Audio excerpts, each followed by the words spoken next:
Salut à tous et bienvenue sur votre chaîne Real Madrid Info. Voici une toute nouvelle vidéo dans laquelle nous allons parler de les dernières infos du Real Madrid. Voici les grands points nous allons développer. Premièrement, Florentino Pérez a mis un stop à Carlo Ancelotti. Ensuite, Mbappé ou Vinicius, la guerre coûte cher à Madrid.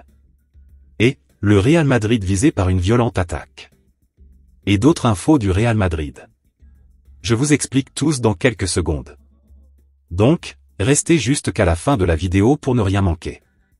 Mais avant tout, abonne-toi si c'est la toute première fois que tu nous suis sur cette chaîne, et activez la notification afin d'être à la une de toutes nos vidéos d'actualité comme celle-ci, donc n'hésite pas à lâcher un gros pouce bleu et quitter votre commentaire.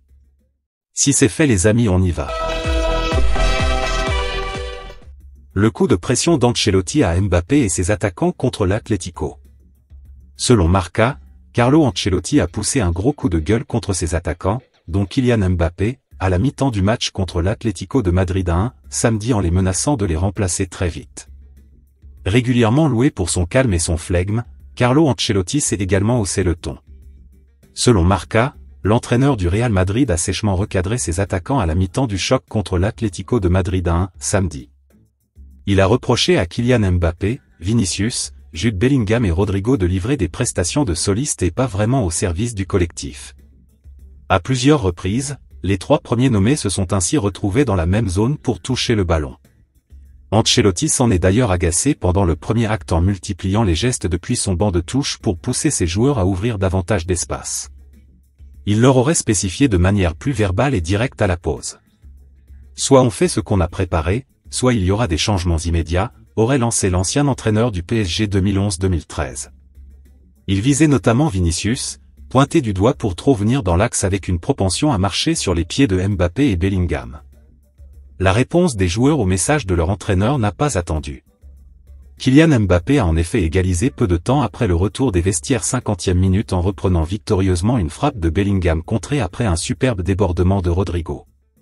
À ce moment-là, Ancelotti avait déjà envoyé 3 joueurs à l'échauffement: Luka Modric, Eduardo Camavinga et Brahim Diaz pour laisser planer sa menace de lancer des joueurs frais rapidement dans le deuxième acte. La réaction des joueurs sur le terrain a finalement convaincu le technicien italien de renoncer à se lancer dans des changements précoces. Il a bien fait d'entre les 3 joueurs cités, mais seulement à partir de la 80e minute, Camavinga a remplacé Dani Ceballos 80e minute, Modric a pris la place de Lucas Vazquez 81e minute et Diaz celle de Rodrigo 88e minute. Bien plus entreprenant en seconde période, les Madrilènes n'ont pas réussi à forcer la décision malgré plusieurs situations chaudes. Il reste leader avec un point d'avance sur Atlético, deuxième. Un nouveau gros défi les attend avec un déplacement sur le terrain de Manchester City, mardi en barrage aller de la Ligue des Champions. L'autre information. Le Real Madrid joue gros au match aller face à Manchester City. Avec 5 joueurs sous le coup d'une suspension, et de nombreux titulaires blessés, le Real Madrid n'arrive pas dans une position confortable en Angleterre. L'entraîneur Carlo Ancelotti se trouve face à un véritable casse-tête. Il doit préserver ses joueurs en évitant qu'ils ne prennent une sanction tout en maintenant un niveau de compétitivité élevé. Et cette liste de possibles suspendus touche en majorité le milieu de terrain Bellingham, Luka Modric, Camavinga, Tchouaméni et Endrick. Chaque suspension risquerait de bouleverser les plans tactiques du Real Madrid et de compromettre leurs chances contre Manchester City. La gestion de cette pression est cruciale pour le bon déroulement de la saison européenne des Merengues. Ancelotti devra aussi bien ajuster ses choix de composition d'équipe que ses consignes pendant le match pour éviter les erreurs fatales tout en restant offensif et dynamique sur le terrain. Dans cette situation, l'équilibre entre prudence et performance devient essentiel.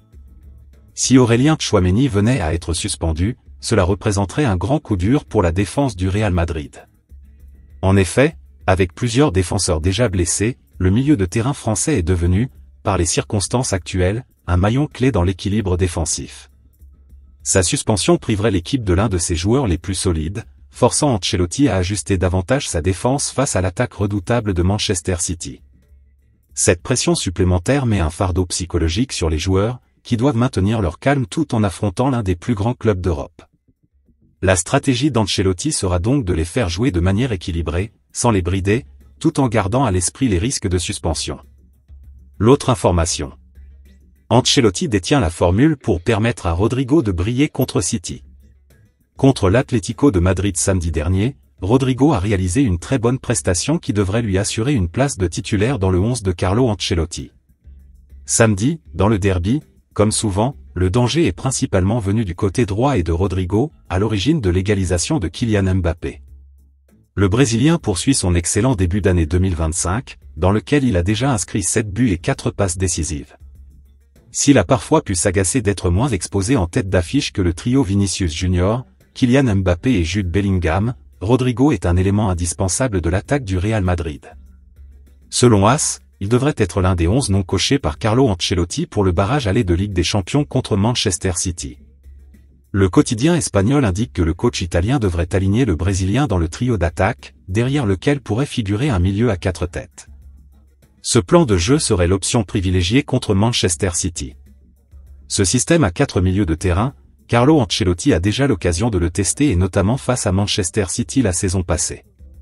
Jude Bellingham, Federico Valverde, Toni Kroos et Eduardo Camavinga formaient l'entrejeu du Real Madrid. Aujourd'hui, même si l'Allemand n'est plus là, c'est ce dispositif qui devrait être utilisé. Un système que l'Italien a déjà employé à plusieurs reprises cette saison et dont il vante toujours l'efficacité. Nous avons joué en 2 lignes de 4, avec Bellingham plus à l'extérieur. Ça s'est plutôt bien passé. Kylian et Vinicius ont fait l'effort de reculer et d'être avec l'équipe, a-t-il répété après le match contre les Colchoneros. Et il est vrai que ce système a fonctionné contre l'Atlético puisque le seul but concédé par le Real Madrid l'a été par l'intermédiaire d'un penalty. Reste désormais à mettre ce système à l'épreuve du Manchester City de Pep Guardiola. L'autre information. Florentino Pérez a mis un stop à Carlo Ancelotti. Les coulisses du mercato hivernal sont dévoilées quelques jours ou quelques heures après la fermeture de ce dernier. La presse espagnole de le faire pour le Real Madrid. La Liga n'a quasiment rien dépensé cet hiver et c'est notamment car les deux géants de son championnat, le Real Madrid et le FC Barcelone, n'ont signé aucune arrivée. Pourtant, les Merengues ont eu des problèmes en défense la saison passée et sur ce début d'exercice.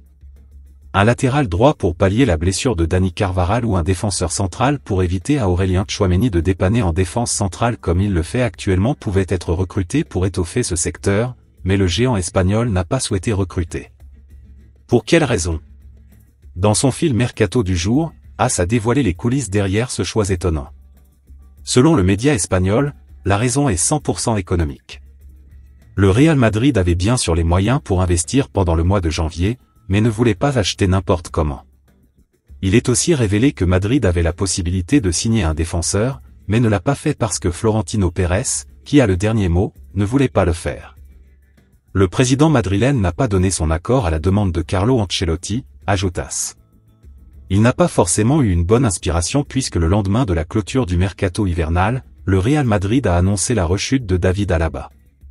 Ce qui a poussé Carlo Ancelotti à déclarer une situation d'urgence à cause des nombreux absents en défense. Ainsi, comme il le redoutait, il doit s'appuyer sur Aurélien Tchouaméni en défense centrale, lui qui est un milieu défensif de formation.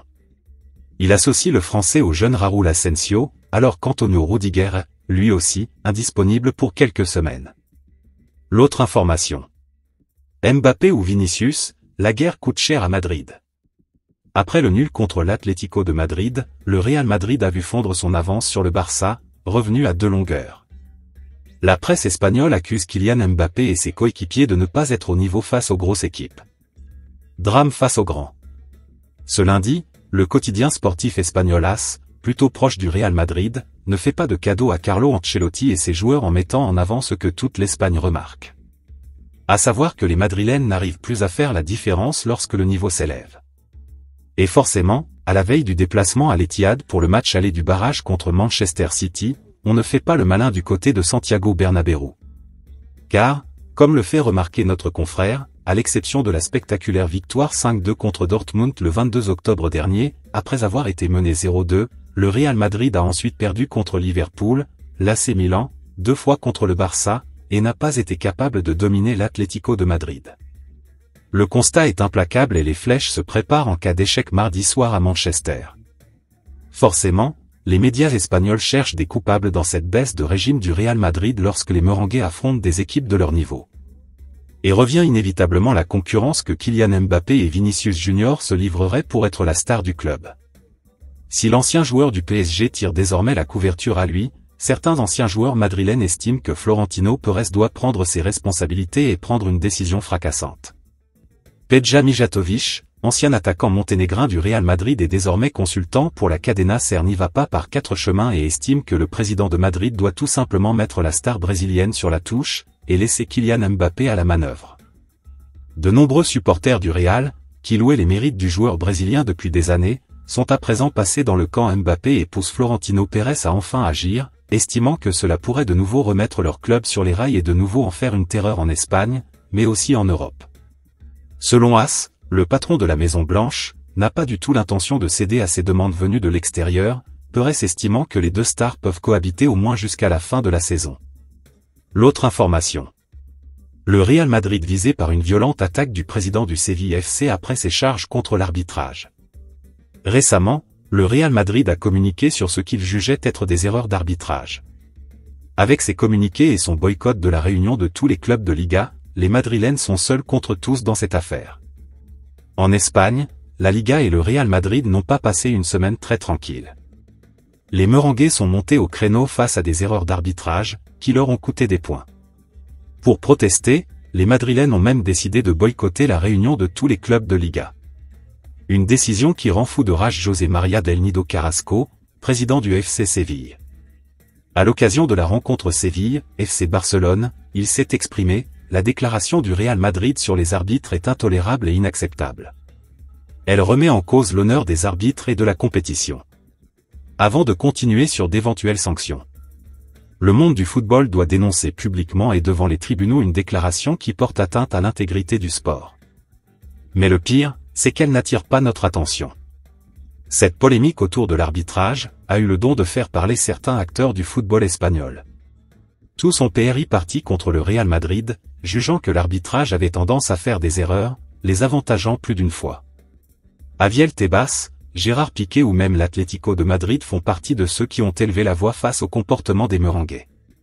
Del Nido Carrasco pense que l'attitude du Real pourrait nuire au football espagnol, le Real Madrid tente de détruire le football espagnol. Il le fait depuis longtemps avec Real Madrid TV et par le biais de différentes pratiques. Nous ne pouvons tolérer qu'un club de l'envergure du Real Madrid tente de nous détruire. Reste à voir jusqu'où cette histoire d'arbitrage ira.